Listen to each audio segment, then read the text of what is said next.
When Part the Mistveil verse came out, everyone thought that Victor was dead. Now, looking at heroes like Enigma and New, it kind of makes sense because those are uphill battles for Victor. But since then, Victor has adapted to the metagame, changed his deck, and he's back and better than ever. Victor's game plan into Enigma is to use cards like Zealous Belting, Rouse the Ancients, and Outmuscle to use Go Again to keep the board clear while applying pressure. Cards like Pummel also help. One of the scariest things that Enigma can do against Victor is pitch a chi to play Manifestations of Miragai. When they attack with the Miragai, it comes in for 8. If they use Uphold Tradition, it comes in for 10. Now, it's very natural to want to block to try and prevent some of the damage. But unless you have a Trounce or a Test of Strength in hand, you are better off to make the disciplined play of keeping your Go Again cards to do your best to clear the board. Taking damage is tough to swallow, but you have to in that spot. Thanks for stopping by, guys. I hope you enjoy the match. Okay, we're playing against Enigma, and we are going first. I think I'm just going to pass here and just try to arsenal the Zealous Belting. Generally, they like to put things into play on turn 0, so I'm pretty happy with just passing here. If I block 3 and take 4, I'm able to go Zealous Belting into Hammer and then arsenal the Spinal Crush here.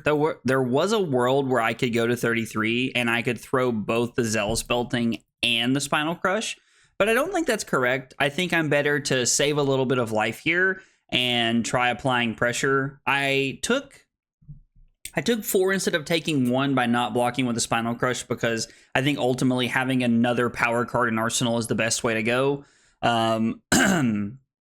The one card that I'm kind of iffy on in this matchup as far as like Go Again is concerned is Outmuscle, because some of these newer like Enigma builds are playing a lot of like Phantasmaclasms, Miraging Metamorphs, like they're playing 6s and 7s, and they're playing a lot of cards that can like kind of stop that, and so it can be a little awkward at times. My opponent originally blocked with a 10,000 Year Reunion and then undid that, and then we're going to throw the Hammer here.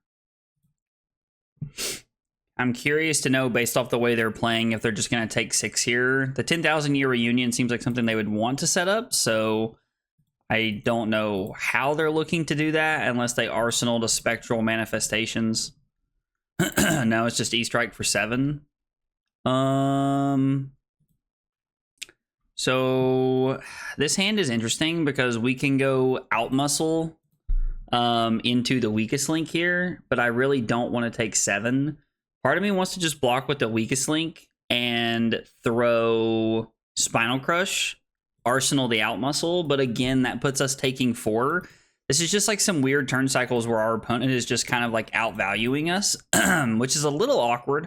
Can be awkward as, like, you know, Enigma is a very good deck at finding all the edges and all the points. And now that Enigma is playing things like E-Strike, Command and Conquer, it's easier for them to find points in this matchup as to where if they're on,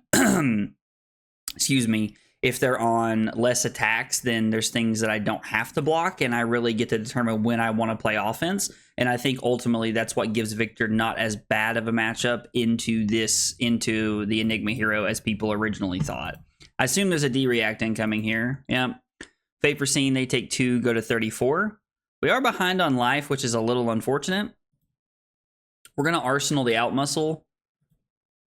Okay, and they're going to Transcend.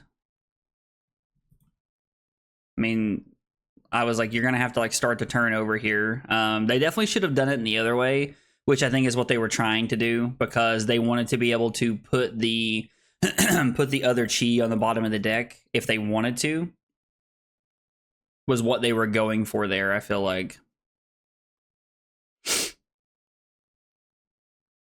Yeah, I was like, it makes sense to activate Enigma now. You should. I think that's the correct play here. I'm just going to arsenal the Outmuscle and we're going to pass.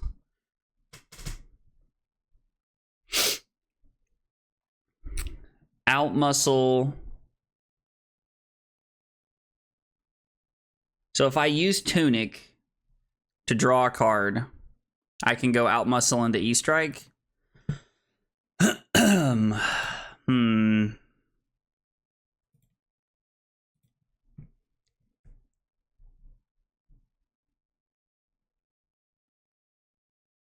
This is an interesting hand. So if I block with Command and Conquer, I'm able to go play. I'm gonna use the Tunic to play Goldmane Estate, and then I'm able to go outmuscle into E-Strike, which seems like not a bad play. I would like to throw the Command and Conquer at them, and ultimately maybe I'm just supposed to take 2 here.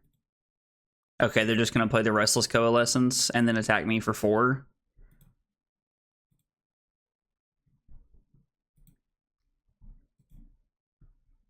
Yeah, I think I have to say okay here. I don't think I really have a choice.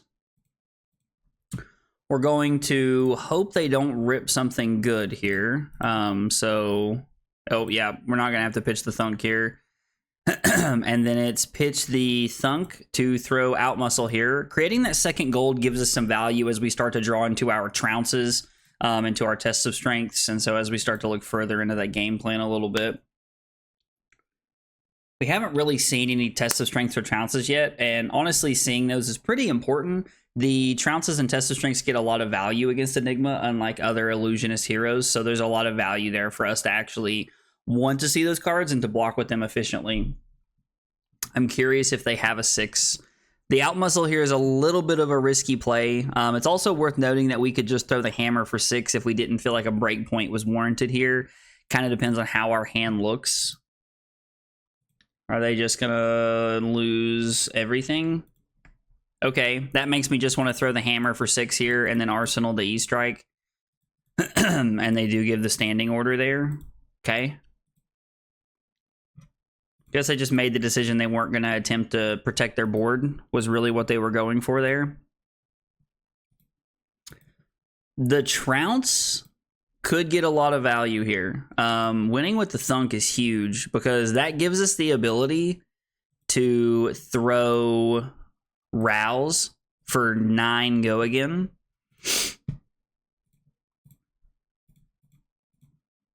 And then we don't have the ability to throw the Spinal Crush here, but we do have the ability to go E-Strike for 5 go again into the Hammer for 6, which can get a lot of play and almost guarantee that we're clearing the board here. But it's really about how our opponent wants to play this turn.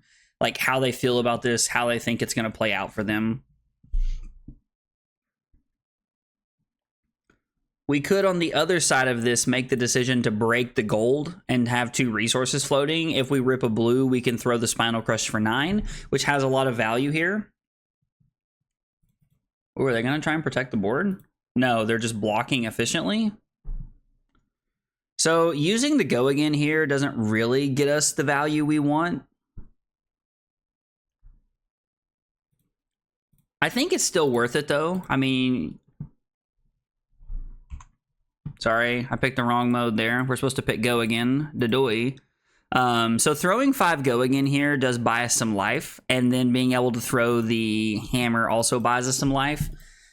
Now, throwing the E-Strike is a very questionable decision there because we like to have go again cards, and it's not always correct to just like try and take life when we can. We win with an E-Strike. It's like I need this not to be 10,000 year reunion. We're going to go E-Strike go again. That is a safer play than using the Outmuscle. So putting the Outmuscle on the bottom gives us a higher opportunity to have a better go again card for second cycle. Now, admittedly, normally these matchups don't go to second cycle unless my opponent is trying to play like a fatigue-ish style strategy, which normally doesn't pan out in their favor, but it can from time to time. So putting those Outmuscles on the bottom generally makes our second cycle stronger because Outmuscle is a good go again card when we know that there's a lot of 6s out of their deck and things that they're trying to. When there's a lot of 6s out of their deck. Ooh, this is interesting. Because it means that our weakest link is looking pretty good here, honestly. Like, it means that they're forced to make a decision right here with the weakest link. We're forcing them to make a decision on what they want to do. Now, they have the ability to pitch one of the Chi to activate Meridian Pathway. Well, they activate Enigma and then turn on Meridian Pathway and then also use Traverse the Universe. So it would give them the 6 value they need to block this out. the odds of this hitting and me getting a card out of their hand are extremely low. One of the problems with them doing that line that I just mentioned is that they're not able to use both of the chi because they'll search for one off the traverse. They did transcend a turn or two ago. I can't exactly remember when, but I'm going to refresh just in case here. But I mean, this card is pretty good. Makes their hand pretty awkward. If they did not want to give me the Meridian Pathway or the Traverse the Universe here, this could make this pretty awkward. My opponent said they're thinking. So, I mean, yeah, I understand. This was probably a card you weren't ready for. I get it. I completely understand. We do have our opponent all the way down to 14, and then the weakest link does present somewhat of an awkward situation here. So there is a good chance that this card could swing the game in our favor a little bit. Obviously not too much. Okay, that's pretty good. You should activate Enigma first. You should have activated Enigma with the other chi there first. Would have given you an extra counter on the one. And now you just have one less power on one of your shields. So a little bit of a misstep from my opponent there, but I mean, this is 7 go again. We have to take some damage here, but this is 7 go again.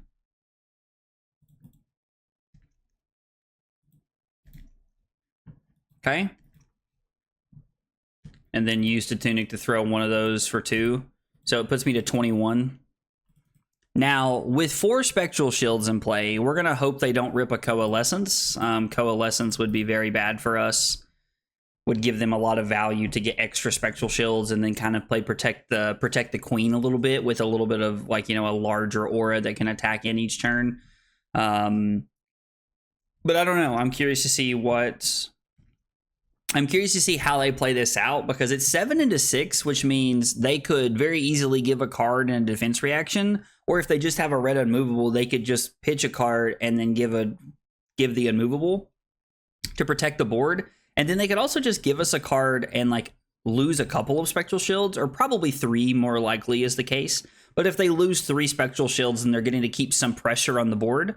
It's one of the benefits of playing Enigma is that while you're playing offense, you're also playing defense at the same time, which is really cool. I think that's a really cool concept and like something that's pretty fun. Okay, so we just kind of like soul read the unmovable there, which is, I mean, like that was definitely more a lucky guess than anything for me, but, and they protect the board. They're just continuing to play kind of protect the Queen here, which makes sense. Okay, this is a take 2 kind of hand because we get to go Zealous Belting into out muscle, and they know we have the out muscle. So once I show the Zealous Belting, it's going to enable them to make a decision. I'm also giving my opponent a chance to make a mistake by not blocking the out muscle, or I'm sorry, by making it, hang on.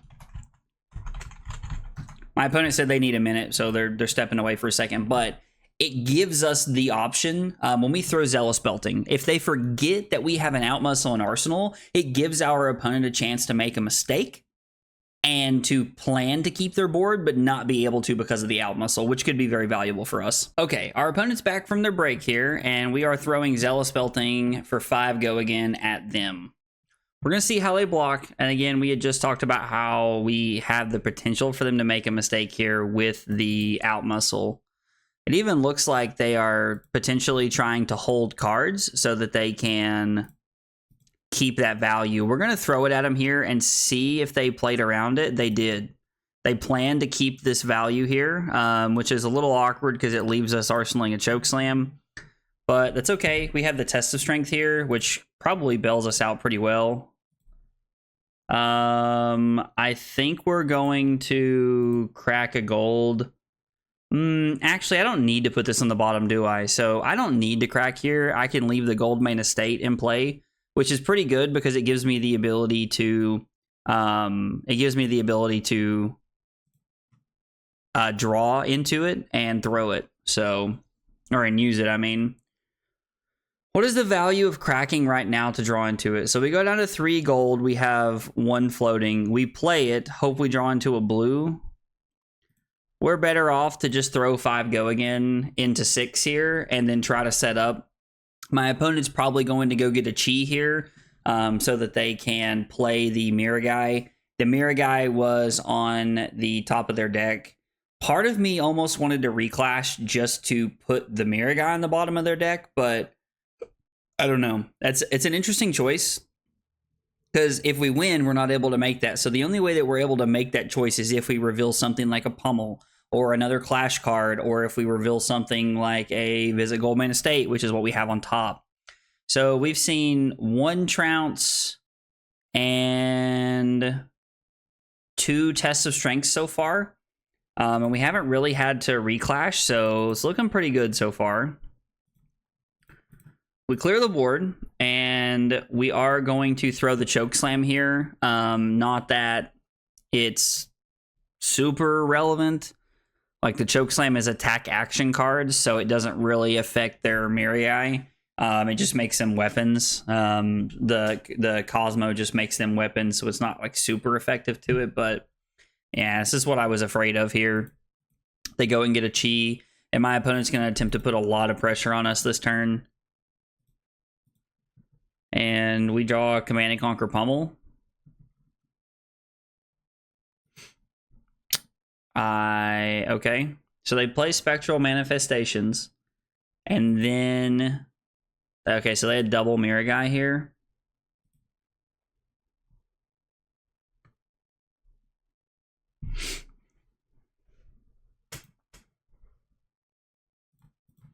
I think this is a good window to block for 4. The upside of playing the Goldmane Estate does not outweigh the downside, in my opinion. They're going to flip the Uphold Tradition and make this 10. I'm going to go to 9. And if they put a 10,000 year reunion into play, I was like, we're probably toast. All right, well, we're going to throw the Command and Conquer here. We are going to play the Pummel, and we're going to arsenal the other Pummel. Them putting the Mirror Guy into play with the Chi really puts us in a small window where we're able to try and come back from this. It is not super likely that from here we're able to win the game. It feels like our opponent probably has to make a mistake somewhere along the way. Considering that they just have like Ward 5 in play, we're in a really bad spot. Because the Pummel is not good enough to just save us from this board. It does require that they make a mistake. Now, there might be a world next turn where I'm able to throw Golden Sun with Pummel and kind of clear the board and start over and really put them on like the back foot a little bit here, but I don't know. This also having Ward 1 means that they currently have Ward 7 in play. Yeah, it's tough. It's a tough place to be, and it's interesting because like this matchup, it really only takes 1 Manifestations of Mirror Guy. If it doesn't line up appropriately for us. I'm going to ask if they're there. My opponent said they're thinking. So, which is perfectly fine. I always like to ask and make sure that they're there before I actually like continue or do anything else or anything like that. So,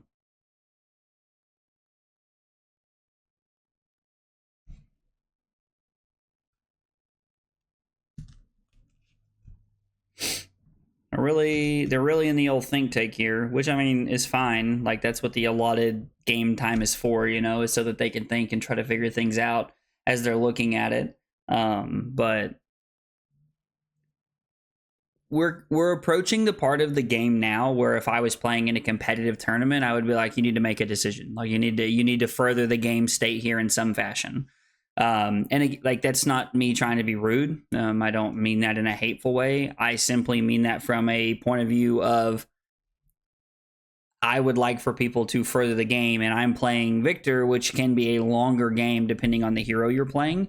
It really just depends on who you're playing and what the matchup looks like. But whenever you're playing a hero like, you know, Enigma is a great example, or a Guardian, the games can be slower. And so it's something to keep in mind. It's not rude. It's not hateful. Your opponent should not take it that way. And if they do, you should call a judge. But you are well within your right during the game to ask your opponent to make a decision within about that 60-second mark. So my opponent decides to block.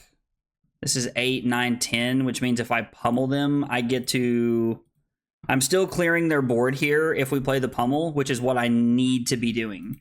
Moon Chakra. Okay, they haven't transcended, so they get to keep the Uphold Tradition, and they get to keep the Spectral Shield. They cleared out the Pummel. That is very unfortunate. We're going to need this Test of Strength to do work here. We are going to have to clash again, and we're going to target our opponent this time. And we do hit the Wallop. We don't draw a Go Again card, unfortunately. Now, I think we're probably supposed to crack a gold here to try and draw something. We're looking for a Go Again card, a card that, you know, presents more value than Command and Conquer. I don't know. This feels like we're in a weird spot right now during this part of the game. Again, the Weakest Link is a great card, but it's not what I want to be seeing as far as like setting up here. So I think we're just supposed to throw Command and Conquer, maybe. I don't know. Like we have 3 gold and the 3 might. The Weakest Link is good for next turn. They just put our Pummel on the bottom, which means there's only one more we're playing out to, and we have a couple of Trounces left in the deck, which could serve us well trying to play defense and offense at the same time. That is one of the things that makes this matchup very interesting, is that both decks are trying to play defense and offense at the same time.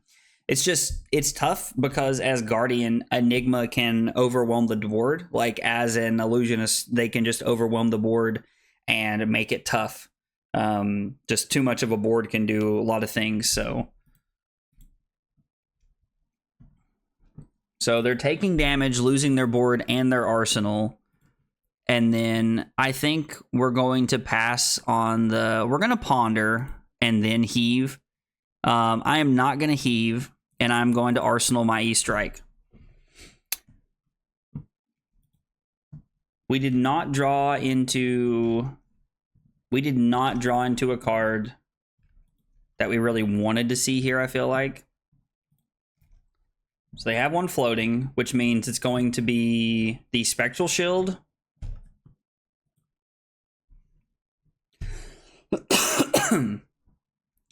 Okay, so it's Spectral Shield and the Rage Spectre here is pretty much what we're looking at. So we give the Civic Steps because if they're going to spend the resource to attack with the Rage Spectre, it's a win. Yeah.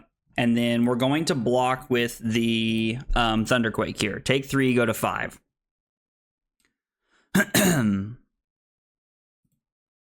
Just clearing the chi out of his hand by activating Meridian Pathway. I think that is actually a very smart play.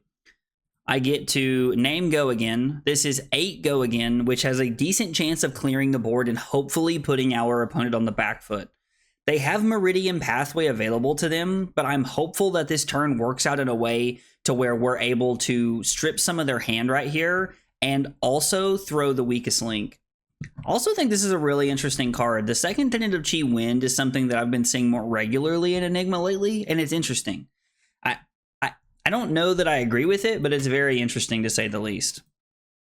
They are doing their best to protect the board, and I'm going to throw the Weakest Link here because there is a possibility that we can get a Chi out of their hand. No, but we do put them to 5 and clear the board. So that's very good for us. I really like that. 10 overpower could just potentially end the game. There is a world. We are going to throw 10 overpower here because I think it's the cleanest thing we can do. It forces them to make some really awkward decision points here. We're still looking at drawing into some number of Trounces here. I believe it's 2. I don't think we bottomed any. The only thing we bottomed was that Goldmane Estate.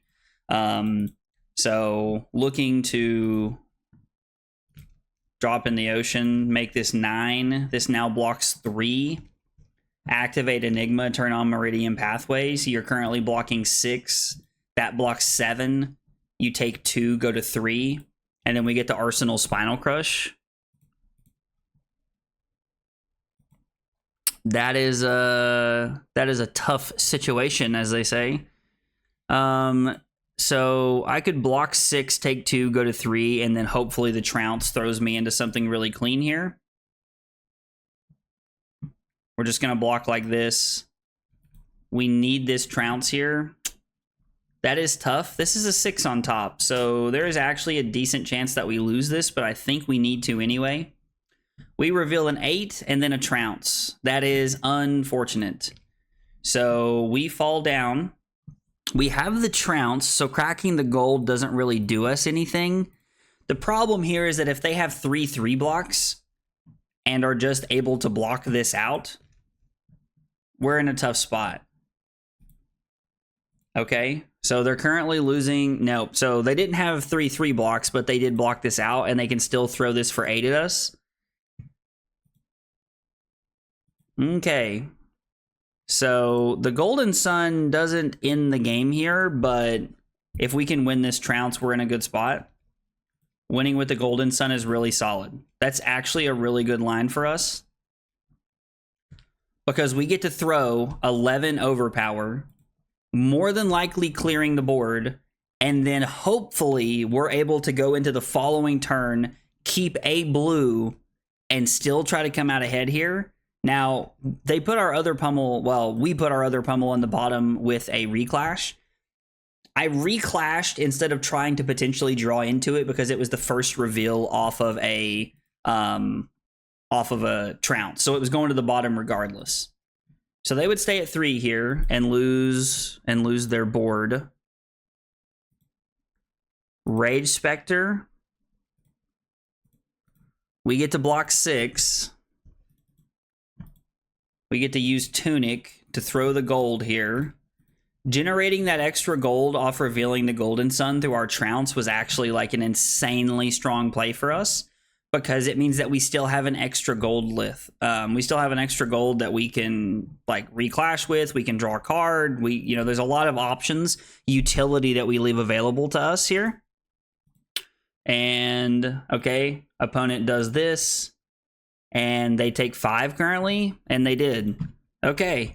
So we ended up being able to close it out there. I'm going to be honest, that was a good game, and I didn't think we were going to get there, but the Golden Sun showing its strength there at the end. On turn 4, I start out by using Tunic to play Visit Goldmane Estate, drawing into a blue. Now my hand is 2 blues and an E-Strike, and then I have an Outmuscle in my arsenal. I have a few options here, one of which is to go Outmuscle into E-Strike.